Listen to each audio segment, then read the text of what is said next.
کہ جیسے کوئی فرشتہ رحمت آ جائے، کیونکہ وہ اس سے پہلے 1-2 بار ہی میرے ساتھ اس گھر آئی تھی۔ پہلے تو اس نے مجھ سے پوچھا کہ تمہیں کیا ہوا، اس قدر رنگ کیوں اڑا ہوا ہے؟ پھر کہنے لگی میرے بھائی لاہور گئے ہوئے ہیں اور مضمون لکھنے میں مجھے مشکل ہو رہی تھی، اس لیے خیال آیا کہ اس وقت تم خالہ کے گھر میں مضمون تیار کر رہی ہوگی، تو میں بھی ادھر ہی آ گئی تاکہ تمہارے ساتھ مضمون مکمل کر لوں۔ اتنی دیر میں مدثر بھی باہر نکل آیا۔ وہ ہم دونوں کو اس گھر میں اکیلے دیکھ اور پھر میری اڑتی رنگت سے مزید پریشان ہوگی، جیسے کسی خواب گراں سے جاگ پڑی ہو۔ اسے دیکھ کر مدثر بھی کچھ شرمندہ سا ہو گیا تھا۔ اس نے سوچا کہ شاید اب میں اس کی دسترازی کے متعلق اسے بتا دوں گی اور اب وہ یہ بات اپنے گھر والوں کو بھی اور اس کے گھر والوں کو بھی بتا دے گی۔ تبھی وہ آنن فانن گھر سے نکل گیا۔ میرا بھی رنگ پھک تھا۔ فری نے دوبارہ سے مجھے کندھوں سے پکڑ کر پوچھا کیا ہوا ہے؟ آخر کیوں اتنی خوفزدہ اور سہمی ہوئی کھڑی ہو؟ میں کوئی جواب نہ دے پائی، البتہ میری آنکھوں سے آنسو بہہ نکلے۔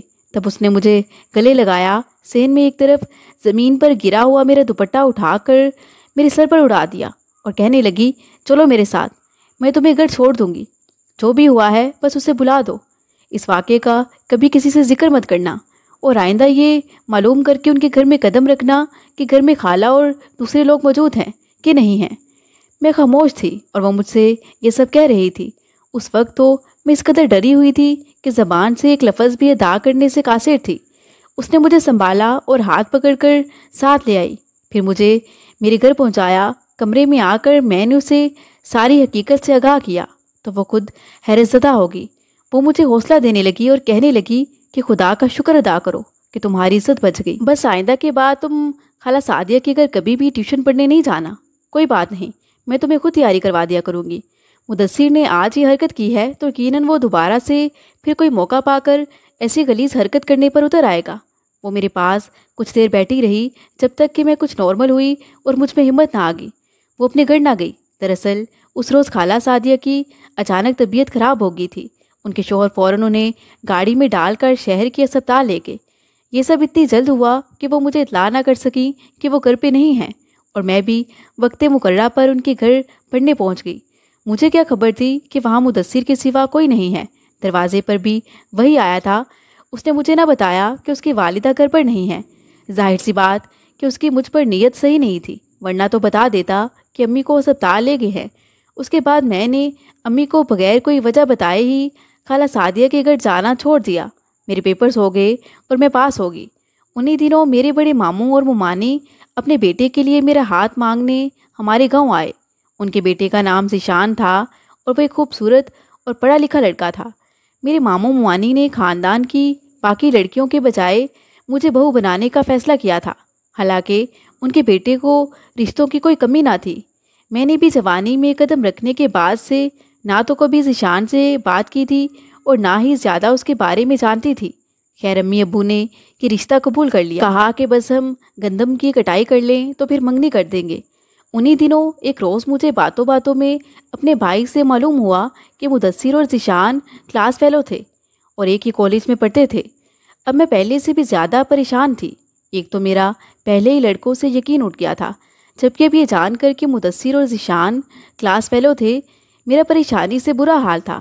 دن رات یہی سوچتی تھی اگر مدثر کو میری اور ذیشان کی منگنی کے بارے علم ہو گیا تو وہ ضرور اس رشتے کو خراب کرنے کی خاطر ذیشان سے میرے بارے میں الٹی سیدھی باتیں کرے گا۔ اسی خوف کی وجہ سے میں اب ذیشان سے بھی شادی نہیں کرنا چاہتی تھی۔ کبھی سوچتی کہ امی سے کہہ کر اس رشتے سے انکار کر دوں، مگر پھر ہمت بھی نہ ہو پاتی تھی، کیونکہ میری امی اس رشتے پر بہت زیادہ خوش تھیں کہ ان کا سب سے قابل بھتیجا ان کا داماد بننے والا تھا۔ ابو اور بھائی بھی بہت خوش تھے۔ یقیناً اب میں اتنے اچھے رشتے کو انکار کرتی تو ابو کے ذہن میں یہی بات آتی کہ میں نے بیٹی کو باہر کالج میں پڑھنے کی اجازت دی تو آج وہ اتنی زبان دراز ہو گئی ہے کہ میرے فیصلے کے آگے انکار کر رہی ہے، اور سب کی نظروں میں ذیشان جیسے لڑکے کو انکار کرنے کا کوئی جواز بھی نہیں بنتا تھا۔ مجھے ان دنوں ہزار طرح کی الجھنوں نے مکڑی کے جالے کی مانند جکڑ لیا تھا۔ سوچ سوچ کر ذہنی مریض ہوئی جاتی تھی۔ ماموں ممانی ہمارے گھر آتے تو ان کے سامنے جانے سے بھی کترانے لگی تھی۔ ان حالات میں جبکہ کوئی میری ذہنی کیفیت میری الجھنوں کو نہیں سمجھ سکتا تھا، ایک فری ہی تھی جو میرا ذہنی اور روحانی سہارا بن گئی۔ اگرچہ اس کی عمر بھی میری طرح 17-18 برس تھی، مگر عقل میں وہ مجھ سے کہیں زیادہ آگے تھی۔ اس کی ذہانت میرے ٹوٹے ہوئے حوصلے کی لاٹھی ثابت ہوئی۔ وہ مجھے روز سمجھاتی کہ تم سب کچھ بھلا دو اور اللہ پر ہر بات چھوڑ دو، صرف اپنی آنے والی زندگی پر دھیان دو، اللہ تعالیٰ جو کرے گا بہتر کرے گا۔ کوشش کرو کہ رشتے سے انکار مت کرو، مگر اپنی والدہ کو اس سب سے آگاہ کر دو۔ غرض اس نے مجھے اس طرح سہارا دینے کی کوشش کی جیسے کوئی لولے لنگڑے کو سہارا دے کر کھڑا کر دیتا ہے اور چلنے میں مددگار بن جاتا ہے۔ اسی کی توجہ سے میں سوچوں کی آس اندھیری گلی سے نکل پائی کہ جس نے مجھے خوفزدہ ہی نہیں برباد کرنا بھی شروع کر دیا تھا۔ میں نے اللہ پر بھروسہ کرنا سیکھا اور میری منگنی ہوگی۔ یوں میں نے فری کا ہاتھ پکڑ کر اس کھائی کو عبور کر لیا اور سب کچھ اللہ پر چھوڑ دیا، مگر مجھے نہیں معلوم تھا کہ ابھی میرے ساتھ کیا ہونا باقی ہے۔ پھر ایک روز میرے ماموں مانی شادی کی تاریخ لینے بھی آ گئے۔ گھر میں شادی کی تیاریاں ہونے لگیں۔ میری ماں نے خوب ذوق شوق سے میرا جہیز تیار کیا۔ باپ نے بھی اپنی بساط سے بڑھ کر میری شادی پر خرچہ کیا۔ یوں میری شادی ذیشان کے ساتھ ہو گئی۔ شادی کی پہلی ہی رات ذیشان نے ایک تکلیف دہ حقیقت مجھ پر آشکار کر دی۔ اس نے بتایا کہ وہ کسی اور لڑکی کو پسند کرتا ہے اور اسی سے شادی کرنا چاہتا مگر اس لڑکی کے گھر والے نہ مانے۔ میں نے امی ابو سے کہا بھی تھا کہ ہم نے کورٹ میرج کر لینی ہے، پر اس کے بعد بھی میرے والدین نے بھی مجبور کر کے میری شادی تم سے کروا دی۔ تم میری بیوی تو ہوگی، لیکن میں تمہیں وہ محبت نہیں دے پاؤں گا، کیونکہ میرے دل پر صرف ایک شخص کی محبت ثبت ہو چکی ہے جسے نکالنا میرے بس کی بات نہیں ہے۔ میں نے صبر سے ان کی باتیں سنی، مگر خدا کا شکر ادا کیا کہ ان کو میرے بارے ابھی تک کچھ معلوم نہ تھا۔ لیکن مجھے افسوس ضرور تھا کہ ماموں موانی نے مجھ سے شادی پر بیٹے کی مرضی نہ پوچھی تھی۔ اپنی مرضی سے مجھے اس کی دلہن بنا دیا، جبکہ جانتے تھے کہ وہ کسی اور لڑکی کو پسند کرتا تھا۔ یوں شادی کے محض 1 سال بعد اس نے اپنی پسند کی لڑکی سے کورٹ میرج کر لی اور 2 ماہ بعد ہی اس لڑکی کے دباؤ میں آ کر مجھے طلاق دے دی۔ وہ کام جو مدثر نے نہ کیا میری قسمت نے کر دکھایا اور میں اجڑ کر والدین کی دہلیز پر آ گئی۔ اب بھی فری ہی میری بہترین اور مخلص دوست ثابت ہوئی۔ ان دنوں بھی وہ کالج میں پڑھ رہی تھی۔ وہ کالج سے گھر آتی اور پھر میرے پاس آ جاتی، میری دلجوئی کرتی۔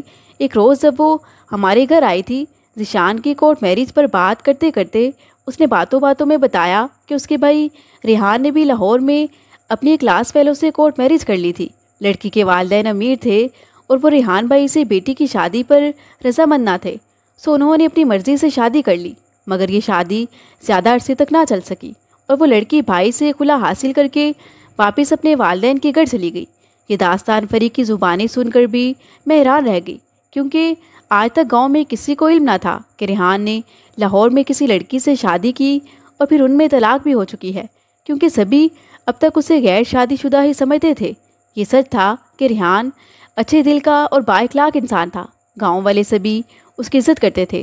وہ پڑھا لکھا تھا، مگر کوئی غرور و تکبر اس میں نام کو بھی نہ تھا۔ وہ زمینداری کے کام میں اپنے والد کا ہاتھ بھی بٹاتا تھا۔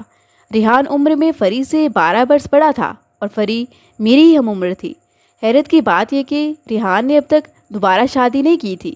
جب بھی والدین اسے شادی کی بات کرتے وہ ٹال جاتا، لیکن یہ فری ہی تھی جس کی مخلصانہ کوششوں سے اس کے بھائی کا گھر پھر سے آباد ہو گیا۔ اس نے پہلے مجھے سمجھانا شروع کیا کہ رنجیدہ رہنا چھوڑ دو، کہ دنیا اور تمہاری زندگی دونوں بھی ختم نہیں ہوئی ہیں۔ اپنی زندگی کو نئے سرے سے شروع کرنے کا سوچو۔ ذہن سے ماضی کے اندھیروں کو دھکیل کر مستقبل کی روشنی کو تلاش کرو اور نئے سرے سے جیون جینے کی امنگ کو دل میں جگاؤ۔ دوسری شادی کوئی گناہ نہیں ہے اور ابھی تم صرف 19 سال کی ہو، آگے بہت عمر پڑی ہے۔ جب اس نے مجھے روز و شب اسی طرح سمجھایا تو میں نے ایک دن کہہ دیا، بھلا مجھ طلاق یافتہ سے کون شادی کرے گا؟ اگر کوئی ہے ایسا تو اسے میرے سامنے لے آؤ۔ تب اس نے مجھ سے اپنے بھائی سے شادی کرنے کی بات کی۔ اس نے کہا کہ ایک ایسا ہے اور وہ میرا بھائی ہے، ریحان۔ اگر تم کہو تو میری امی تمہاری امی سے رشتے کی بات کریں۔ میں نے اسے وہی جواب دیا کہ جو حقیقت تھی۔